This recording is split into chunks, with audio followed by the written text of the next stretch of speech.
జ్యోతిషాస్త్రరీత్యా ద్వాదశ రాశుల్లో మూడవ రాశి అయినటువంటి మిథున రాశి మిత్రులారా, మీరు మృగశిర నక్షత్రం 3, 4 పాదములు, ఆరుద్ర నక్షత్రం 1, 2, 3, 4 పాదములు, పునర్వసు నక్షత్రం 1, 2, 3 పాదాలకు జన్మించిన మీరు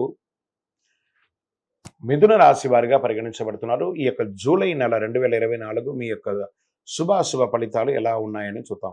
మిథున రాశి ఫలవంతంగా అనుకూలంగా ఉంటారు. శుక్రుడు 2వ ఇంట్లో ప్రవేశిస్తున్నాడు 7వ తారీఖున. జూలై 12 నుండి కుజుడు 12వ ఇంట్లో ప్రవేశిస్తున్నాడు. రాహు ఈ నెల మొత్తం 10వ ఇంట్లో ఉన్నారు. బృహస్పతి 12వ ఇంట్లో ఉన్నారు. శుక్రుడు మొదటి ఇంట్లో నుంచి సూర్యునితో పాటు ఉంటున్నారు. బుధుడు ఈ నెల ప్రారంభంలో 2వ ఇంట్లో. మీరు ఏది ప్రయత్నం చేసినా అది విజయం అండి. ఏది ప్రయత్నం చేసినా విజయం. ఊహించని ధన ప్రవాహం కూడా వచ్చే అవకాశాలు ఉంది. శని తిరోగమనం కూడా మీకు చాలా కలిసి వస్తుంది. వృత్తి వ్యాపారంలో చురుగ్గా సాగుతారు. పోటీల వల్లే వచ్చే సంక్షోభాన్ని మీరు ఎదుర్కోగలుగుతారు. మీరు తోటి వ్యాపారం నుండి పరోక్షంగా వ్యతిరేకంగా ఉన్నా కూడాను దాన్ని కూడా మీరు విజయం పొందుతారు. వ్యర్థంగా సంచరించడం వల్ల, పనికిరాని టైం పాస్ చేస్తడం వల్ల మానసిక అలసట, శారీరక అసౌఖ్యం కలుగుతుంది. కాబట్టి మీకు మంచి సమయం దొరికినప్పుడు tune your self to go up. మీరు వ్యాపారం కోసం విదేశాలకు కూడా వెళ్ళే అవకాశాలు బాగున్నాయి. ఉద్యోగులకు పని భారం పెరుగుతుంది ఉద్యోగం చేసే వాళ్ళకి. అయితే సహోద్యోగుల అనుకూలత ఉంటుంది. వీలైనంత వరకు పనులపై మాత్రమే దృష్టి పెట్టండి. ఉన్నత అధికారులతో మాటలు పడే అవకాశాలు కూడా మాస ద్వితీయంలో కనబడుతుంది. జాగ్రత్త. ఈ నెలలో కుటుంబం ఆనందం మరియు శాంతిగా ఉంటుంది. ప్రయాణాలు చేసి లాభం పొందుతారు. నూతన వస్త్రాలు, ఆభరణాలు కొనుగోలు చేస్తారు. నెల ద్వితీయంలో కుటుంబంలో తరచుగా వ్యర్థమైన చర్చలు, కొంచెం అహంకారపూరితమైనటువంటి మాటలు భార్యాభర్తల మధ్య వస్తుంది. సఖ్యత లోపం జరుగుతుంది. కూర్చొని మాట్లాడుకొని సర్దుకోండి. విభేదాలు తొలగిపోతాయి. ఒకరికొకరు అనుకూలించడం ద్వారా మీరు హాని నివారించవచ్చు. పిల్లల విషయానికి వస్తే వాళ్ళ విద్యాభ్యాసాని కోసం మీరు చేసే ప్రయత్నాలు అనుకూలంగా ఉంటుందని చెప్పచ్చు. డ్రైవింగ్ చేసేటప్పుడు జాగ్రత్తగా ఉండండి. ఉద్యోగం చేసే స్త్రీలు, వ్యాపారం చేసే ఎంటర్‌ప్రెన్యూర్‌గా ఉన్నటువంటి స్త్రీలకి ఇది ఒక మంచి సమయం అని కూడా చెప్పచ్చు. షేర్ మార్కెట్ మొదటి భాగం బాగుంది. రెండవ భాగం మాస ద్వితీయం కొంచెం ఇబ్బందిగా ఉంది. జాగ్రత్తగా ఉండండి. మీడియా రంగం వారికి యాజ్ యూజువల్ మిశ్రమంగా ఉంది.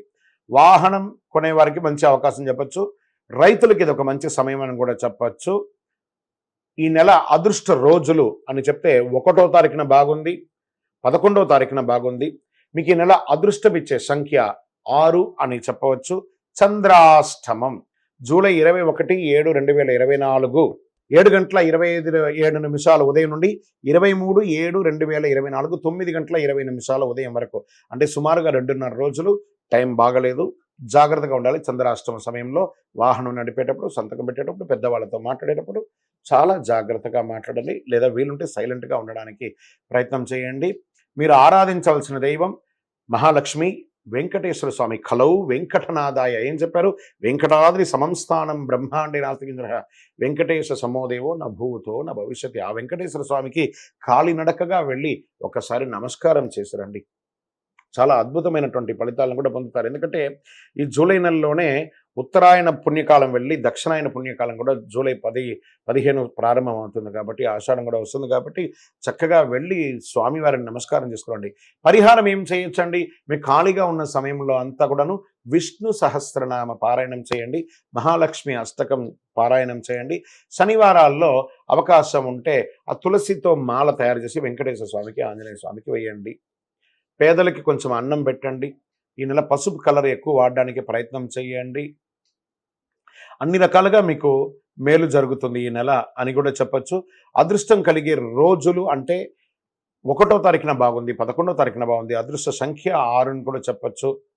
పరిహారం కూడా చెప్పాం కదా మీకు. ఇంకనూ మీ యొక్క వ్యక్తిగత జాతకం తెలుసుకోవాలనుకుంటే మీ పరిసర ప్రాంతాల్లో ఉన్నటువంటి జ్యోతిషాస్త్ర నిపుణుల్ని సంప్రదించండి. లేదా మా ద్వారా తెలుసుకోవాలనుకుంటే మీ యొక్క పేరు, date of birth, time of birth, place of birth కింద కనబడుతున్న నెంబర్కి వాట్సాప్ చేయండి. ఇంకనూ సకల దోషాలు తొలగి ఆనందంగా ఉండడానికి మీ వయసు ఎంత ఉందో అన్ని దీపాలను మీ యొక్క ఇష్టదైవ దేవాలయంలో వెలిగించండి. విజయోస్తు.